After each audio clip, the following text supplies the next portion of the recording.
లక్ష్మీ క్షీరసముద్రరాజతనయా శ్రీరంగధామేశ్వరీ దాసీభూత సమస్త దేవవనితా బతుకమ్మకు అటుకుల పొడి తయారు చేసాను.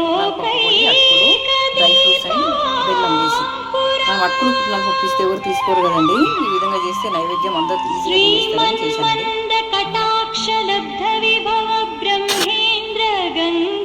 అల్లం పొడి వేస్తున్నానండి. ఈరోజు చిల్లు లేకుండా గారెలండి అమ్మవారికి.